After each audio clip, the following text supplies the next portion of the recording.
Good morning, আশা করি সবাই ভালো আছো, সুস্থ আছো। আমি প্রিয়াঙ্কা চলে এসেছি আবার একটা নতুন দিনের ব্লগ নিয়ে। আজ হলো শুক্রবার আর ঘুম থেকে একটু আগেই উঠেছি। এরকম একটা উইকেন্ডে ছুটির দিন আর পরিবারের সবাই আমরা একসাথে আছি, এটা ভেবেই আনন্দ লাগছে আর থাকতে তো ভালো লাগছেই। তো এখন উঠে প্রথমে বাবারা একটু চা খেলো আর এখন বানাচ্ছি ব্রেকফাস্ট। কিছু জনের রিকোয়ারমেন্ট হচ্ছে ব্রেড আর জ্যাম, আর কিছু জনের রিকোয়ারমেন্ট হচ্ছে ব্রেড আর বাটার, আর দুটোতেই কলা হচ্ছে কম্পালসারি। তো আজকের ব্রেকফাস্টে আছে ব্রেড জ্যাম, ব্রেড বাটার আর কলা।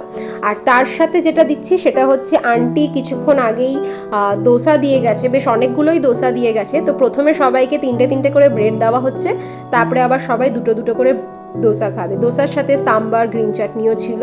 তো ব্রেকফাস্ট ভর পেট একদম ব্রেকফাস্ট হয়েছে, দারুণ খেলাম। আর এখন বেরিয়ে পড়েছি সবাই মিলে। তো যাচ্ছি একটু বাজারে, একটু মাছের বাজার বাবারা দেখবে বলল। তো বাবারা আশা থেকে একটু মাছের বাজার কোথায়, মাংসের বাজার কোথায়, মানে বাঙালি বাজারগুলো কোথায়, এগুলো একটু দেখতে চাইছিল। সেই জন্যই সবাই মিলে বেরিয়েছি। এবারে বেরোনোর সময় মা বলল যে আজকে নাকি চিংড়ি দরকার। তো আমরা বললাম ঠিক আছে, তাহলে চিংড়িটাও মা তাহলে নিয়ে আসবে, সেই জন্যই মাও আমাদের সাথে আছে। তো বেরোতে বেরোতে বাবা বলল যে তোষকের দোকানে যেতে, যেখানে তোষক বানানো হয়। আসলে এইবারে জামাই ষষ্ঠীতে বাবা ঠিক করেছে আমাদেরকে নতুন একটা তোষক কিনে দেবে, কেননা আমাদের নতুন একটা বেড কেনা হয়েছে আমাদের বেডরুমের জন্য, মাস্টার বেডরুমে। তো সেখানকার যে নতুন বেডটা কেনা হয়েছে সেটার জন্য এখনও কোনো তোষক বা গদি নেওয়া হয়নি।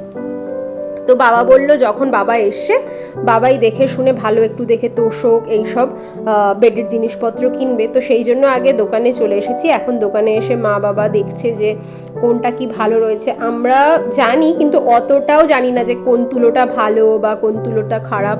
তো সেই জন্য এখানে বসে সবাই তুলো দেখে নিচ্ছে যে কোন কোয়ালিটির তুলোটা বেশি ভালো। শিমুল তুলো যেটা বললো যে সেটা নাকি বেশি ভালো, তো সেটাই চুজ করলো। আর এখানে তোষকের বা গদির যে কভারটা হবে সেটার কোন ডিজাইনটা হবে সেটা এখন চুজ করা হচ্ছে। তো সব কিছু করে আমরা বেরিয়ে পড়েছি। প্রথমে যাচ্ছি একটু মাছের বাজারে, একটু মাছ নেব, তারপরে মাছের বাজার থেকে এসে ঘরে গিয়ে রান্নাবান্না শুরু হবে।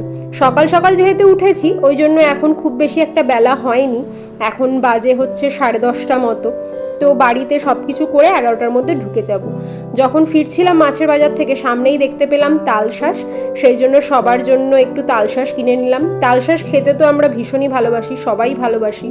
আর এখানে তালশাঁসগুলো কিন্তু হয়ও খুব ভালো, বেশ কচি কচি হয়। তো সেই জন্য একটু সবার জন্য কিনে নিলাম। এখানে খাবো না, বাড়ি গিয়েই সবাই বরঞ্চ আরাম করে খাবো। বাইরে ভীষণ রোদ, মানে বাবারা সব এত রোদে হাঁপিয়ে উঠেছে রীতিমতো। সেই জন্য এখন সবাই যাচ্ছি বাড়ি গিয়ে তারপরে রান্নার কাজবাজ শুরু হবে। কাল রাত্রেও আমরা একটু দেরি করেই ঘুমিয়েছি, আসলে এতদিন পরে সবাই এসেছে তাই একটু গল্প না করলে তো হয় না। আর আজকে যেহেতু ছুটি সেই জন্য আমরা তো আগের দিন একটু মুভি দেখি। কালকে একটা ময়দান বলে নতুন সিনেমা বেরিয়েছিল, তো সেটাই সবাই মিলে দেখছিলাম। আর দেখে যখন শেষ করে উঠি তখন দেখি রাত 2টো মতো বাজতে যায়, তখনই সবাই ঘুমিয়েছি। তো আজকে যখন রান্না করতে শুরু করা হয়েছিল কিছুক্ষণ পরেই গ্যাস শেষ হয়ে গেছিলো। তো সেই জন্য গ্যাসের দোকানে যখন ফোন করলাম দোকানও বন্ধ হয়ে গেছিলো, কেননা বললো যে 1:30টার পরে হবে। তাই অজ্ঞতা আজকে আমাদের খাবার বাইরে থেকেই আনতে হয়েছে। তো খাবারে এসেছে একটা বেঙ্গলি থালি, কেননা হাওড়ার বাবা বললো যে বেঙ্গলি এমনি নর্মাল থালি খাবে, সিম্পল খাবার খাবে। তো বেঙ্গলি থালিতে ছিল ভাত, ডাল, আলু ভাজা, পালং শাকের তরকারি আর একটা মাছের কারি। আর তাছাড়া বাকি 4 জনের জন্য আমাদের এখানে আনা হয়েছে বাঙালি বিরিয়ানি, যেরকম বিরিয়ানিতে আলু, চিকেন আর ডিম থাকে সেরকমভাবেই। কিন্তু 2 রকমের খাবারই খুব একটা টেস্টি ছিল না। তো আমরা সবাই খেয়ে দিয়ে উঠে একটু গল্প করতে করতেই টাইম হয়ে গেছিলো। এখন বেরিয়ে পড়েছি একটু রামকৃষ্ণ মঠ যাওয়ার জন্য। বাজে এখন 4:30 মতো। আমরা সবাই মিলে বেরিয়ে পড়েছি, যাবো একটু রামকৃষ্ণ মঠ। তো এখানে মা একটু নাকটা শিটকাচ্ছিল, কারণ গাড়ির দরজা খুলতেই এত বিচ্ছিরি একটা গন্ধ আসছিল, মানে লেদারের অনেকেরই গন্ধ, একটা গুমোট গন্ধ থাকে। তো সেই জন্যই একটা বাজে গন্ধ আসছিল। আর এই গন্ধটা আমি আর মা দুজনই কেউই সহ্য করতে পারি না। আমার তো এই গন্ধটাতে পুরো মাথা যন্ত্রণা শুরু হয়ে যায়। আর সেই মাথা যন্ত্রণা যে শুরু হয় সেটা যতক্ষণ না গাড়ি থেকে নামছি, ফ্রেশ এয়ার নিচ্ছি, ততক্ষণ সেই মাথা যন্ত্রণা যায় না। সেই জন্য জানলার কাঁচ নামিয়ে রেখেছিলাম। তো জানলার কাঁচ নামিয়ে রেখেছিলাম বলে একটু রিলিফ ছিল, তাও কিন্তু অনেকটাই পথ ছিল, মোটামুটি 45 মিনিট 1 ঘন্টা মতো ছিল। এখানে ব্যাঙ্গালোরে অনেক জায়গাতেই রামকৃষ্ণ মঠ রয়েছে, তো এইটা আমাদের সবথেকে কাছাকাছি ছিল, সেই জন্য আমরা আজকে এখানেই এসেছি। বাবার খুব ইচ্ছে ছিল এখানে আসার, সেই জন্যই চলে এসেছি। তো ঢুকে দেখলাম যে ফটোগ্রাফি অনেকেই করছে, বাট নাও করছে, অনেকেই মানাও করছে, সেই জন্য আমরা ফটো ওই বাইরেই যে কটা তুলেছি আর কিছু কিছু ভিডিওগ্রাফি বাইরেই করছিলাম। কিন্তু মন্দিরের যে ভেতর, মানে আসল যে মন্দির, তার ভেতরে কোনো ভিডিও বা ফটোগ্রাফি করিনি, কেননা যখন একটা জিনিস নিষেধাজ্ঞা জারি করা রয়েছে, তো আমার মনে হয় না যে সেই জিনিসটাতে উপরে খুব বেশি একটা আমাদের জোরাজুরি করা উচিত।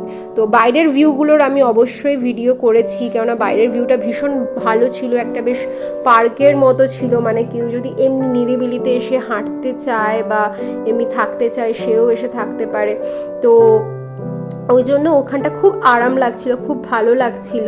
তো এখানে রামকৃষ্ণদেবের, স্বামী বিবেকানন্দ, সারদা মায়ের সবারই ফটো, মূর্তি সব কিছুই ছিল। ভীষণ সুন্দর ছিল জায়গাটা। আর এই জায়গাটা করেছে মানে একটু গার্ডেন এরিয়ার মতো করেছে, তারপরে উপরের দিকে যেতে গেলে একটু পাহাড়ের মতো, একটু টিলার মতো করা আছে, যেখানে অনেকেই বসে মেডিটেশন করছিলেন। আর পাহাড়টা পেরিয়ে ঠিক একদম ঘন জঙ্গলের মতো করা আছে, কিন্তু আমি ওই যে বললাম খুব বেশি একটা ভিডিও করতে পারিনি, কেননা কিছু কিছু জায়গায় যেরকম স্ট্রিক্টলি প্রহিবিটেড লেখা ছিল সেই জায়গাগুলো আমি একদমই করিনি।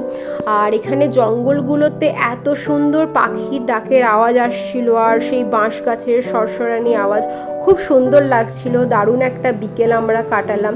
তো এখন মোটামুটি বাজে 6:40, আমরা গাড়ির জন্য ওয়েট করছি। আর এখানেই ওদের গার্ডেনে এন্ট্রিতে এত সুন্দর একটা আম গাছ ছিল, প্রচুর আম গাছ ভরেছিল, কিন্তু পাতার আড়ালে আমগুলোকে আর দেখা যাচ্ছিল না। তো আমরা বেরিয়ে চলে এসেছি, গাড়িও অলমোস্ট চলে এসেছে। তো আস্তে আস্তে আমরা আলাদা এলাম আর স্বাগতম আলাদা এলো, কেননা আমরা 4 জন ছিলাম। তো আমরা একটা গাড়িতে উঠে পড়েছি আর স্বাগতম আলাদা করে আসছে। তো সবাই যেতে যেতে সবারই একটু খিদে পাচ্ছিল, সেই জন্য আমরা ভাবলাম যে বাড়িতে ঢোকার আগে বাইরে একটু চা খাবো, মানে সবার খিদে পাচ্ছে, মানে একটু চা কফি এইসবই খেতে ইচ্ছা করছে। তো এখানেই আমাদের বাড়ির সামনেই একটা রেস্টুরেন্ট আছে, ওপেন রেস্টুরেন্ট, যেখানে স্ন্যাক্স, ডিনার, লোকে ব্রেকফাস্টটা স্ন্যাক্সটাই লোকে বেশি এখানে খেতে আসে। তো ওখান থেকেই এখানকার ফেমাস ফিল্টার কফি, আর আমার বাবা নিল চা, আর আমরা বাকি 4 জন নিয়ে নিলাম ফিল্টার কফি। খুব সুন্দর করে ফিল্টার কফিটা। আর এগুলো যখন খাওয়া হচ্ছিল, আমি তার সাথে একটা ভেলপুরিও ভাবলাম অ্যাড করে দিই, বিকজ আমার একটু খিদে পাচ্ছিল, যেহেতু অনেক আগেই দুপুরবেলা খাবার খেয়েছি। আর বিরিয়ানিটাও খুব একটা ভালো ছিল না যেটা আনা হয়েছিল, সেই জন্য অতটা পেট ভরে খাওয়া হয়নি আমার। তাই জন্য একটু ভেলপুরি আনিয়েছি, সবাই একটু ভেলপুরি, একটু চা কফি খেয়ে চলে এলাম বাড়ি। আর আজকে বাড়ি এসে ও রান্নাবান্না করছে, ও বললো ও আজকে সবার জন্য মাটন বানাবে, তাই জন্য মা আর আমার দুজনেরই আজকে রান্নাঘর থেকে ছুটি। তো ও এখানে রান্না করছে সবার জন্য মাটন। আজকের মেনু আমাদের একদমই সিম্পল, মাটন, ভাত, স্যালাড আর গন্ধরাজ লেবু। তো চলো, আজকের দিনটা খুবই সুন্দর একটা দিন কাটলো, খুব সুন্দর একটা বিকেল কাটালাম। ভিডিওটাও এতটাই থাক। যদি ভিডিও ভালো লাগে প্লিজ একটা লাইক করে দিও, কমেন্টে অবশ্যই জানিও ভিডিও কেমন লাগছে। সবাই ভালো থেকো, সুস্থ থেকো। আর আমার চ্যানেলে নতুন হয়ে থাকলে প্লিজ একটা সাবস্ক্রাইব করে দিও। আর ফেসবুকে যদি আমার ভিডিও দেখে থাকো তাহলে পেজটাকেও লাইক অ্যান্ড ফলো করে দিও। দেখা হবে খুব শিগগিরই। Thank you so much.